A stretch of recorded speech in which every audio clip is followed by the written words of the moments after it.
It is time to breathe again on this latest breath of fresh air, Shorty, and I am your host, Charles Taylor, for this edition.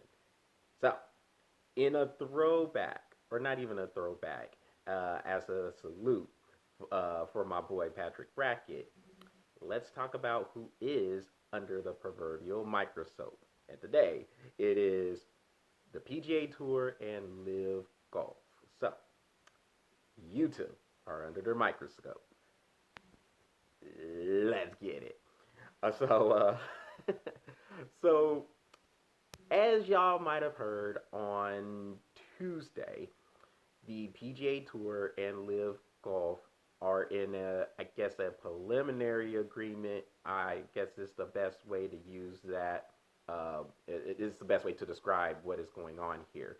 But there is a preliminary agreement in place for the two tours who have been feuding in litigation and wherever else, even on the court or on the golf course, to be specific. But they've been feuding pretty much everywhere. Apparently, they're gonna merge together and become, I guess, one tour. And there's no word on how many of the details are going to come out, what is in these details, and when exactly this is going to become official. But as of Tuesday, there's a preliminary agreement that says these two organizations are going to merge, and frankly, I don't have any reason to believe this isn't going to happen. So, what all does this mean? And more importantly, what does this mean for golf going forward? Number one, when it comes to the merger itself, I don't think this should be surprising to anybody at all. And I know the general response to that news was a lot of shock and, in some cases, a lot of anger. So I guess it just depends on who you are talking to and who you're discussing the actual details of the merger with. But the Live Golf was going nowhere because there's a lot of money invested in it from the Saudi billionaires that are over there in that country. So, regardless of what was done by the PGA Tour to try to suppress it, to try to say we're above the moral ground here, we're not going to take any of the Saudi money.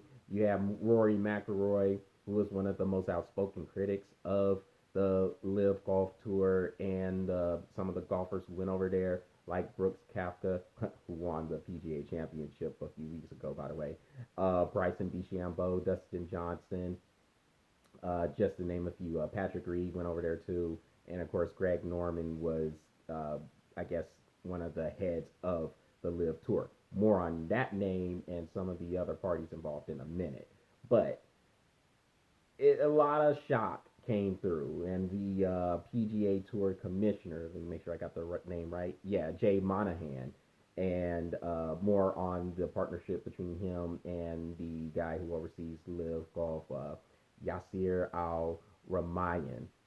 If I said that wrong, I apologize. But as for Jay Monahan, a lot of golfers on the PGA Tour were very upset at him because they felt he was very hypocritical based off of his comments that he had said when Live Golf started getting into rotation. And now all of a sudden you're doing this deal with the same golf association you basically tried to put down as a souped up money grab. Now, number one, it is a souped up money grab. So, in that regard, you're not lying there. It's a souped up money grab for everybody involved. It's a souped up money grab for the people who are investing in this. They're trying to get their returns from the golf association or from the golf. I don't know why I want to say courses, but that's not what I'm saying. From the events, there we go. From the golf events that are taking place, it's a money grab for the people who decided to go to Live anyway. You're getting nine figures, I mean, eight, 9 figures to start playing golf, which was way more than what you were making at the PGA Tour anyway. I'm not going to fault them for going after that money. And whether it's dirty money, whether it's good money, whatever the case is, The objective for a lot of these people are to get paid. So, with that in mind, we have to realize Live Golf was not going anywhere because Saudi Arabia was going to continue to pump money into it regardless of the results that were coming from the events that were taking place.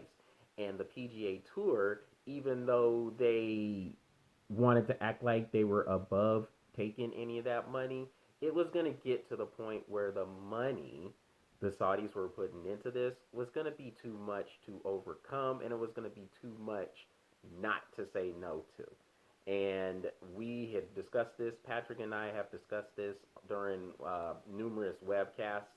Uh, be sure to go to the Breath of Pressure YouTube channel to check those out.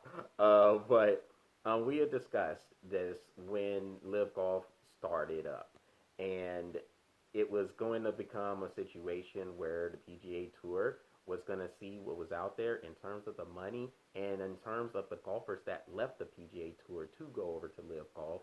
It was only going to make economical sense to merge with each other. So yes, there was a lot of litigation. The PGA Tour, not used to being or used to being the only golf association in town, well, that was no longer the case. So now they wanted to try to throw litigation. They wanted to try to say now Live Golf is nothing but a money grab, and here it is secretly they're over here negotiating with each other. So to the names that we have heard, from Rory McIlroy to Tiger Woods, those of course were the two who were the most outspoken about the PGA Tour having to stick together. Of course, Jay Monahan, the commissioner, was talking all that mess, and even he realizes he's going to be looked at as a hypocrite after all this, talking about he didn't have all the facts in there. You really didn't need all the facts, Jay. You're not fooling anybody. You knew how much money was getting pumped into Live Golf, and you knew eventually you were going to want a piece of that. So that you coming out here with these statements really doesn't hold any water for me. But then Greg Norman on the other end of on for Live Golf. So I bring those names up because those were the two who were the most outspoken, depending on which side you were on. But none of these guys, according to a lot of the reports that are out there, had any idea this deal was even in the works. Everybody, they were just as blindsided as everybody else who heard the news on Tuesday. So that tells you how under the table, how sneaky this whole thing was. And I can't blame people for being upset about it, particularly if you were in the PGA Tour trying to act like you had this united front against the Live golfers, and here's your commissioner doing underhanded deals. So look, so yeah, I can understand people being upset about that, but to be completely honest, I'm gonna start saying that one of these days because we should always be completely honest. But nobody should be surprised this happened. Nobody, because at the end, in a lot of cases, if not all the cases, money is going to be the deciding factor in what happens with whatever deal, with whatever business dealing. And that's exactly what happened here. Jay Monahan saw what was going on. He wanted to make sure that they got the piece of the pie. Then he can paint a brush that says, oh, we're trying to unify golf and lead golf into the next generation. But after all that mess you were talking about the moral high ground, then nobody's going to buy that. You were about the money. You probably were always about the money. And it shows because this deal was underhanded. And again, nobody should be surprised by this. This was going to happen eventually. Patrick and I said, look, they live should just go ahead. The PGA Tour should just go ahead and make them part of the tour, and that's what they ended up doing. It was going to happen eventually. If not now, it was going to happen 6 months from now, a year from now, however long. But this should not shock anybody. Nobody should be surprised by this. Money was the root, and it was always going to be the root, and eventually they were going to merge. The litigation and stuff, that was pretty much more window dressing, especially when there was really no indication that the litigation was going anywhere. It was going to be a complete another money grab, and nobody should be shocked by that.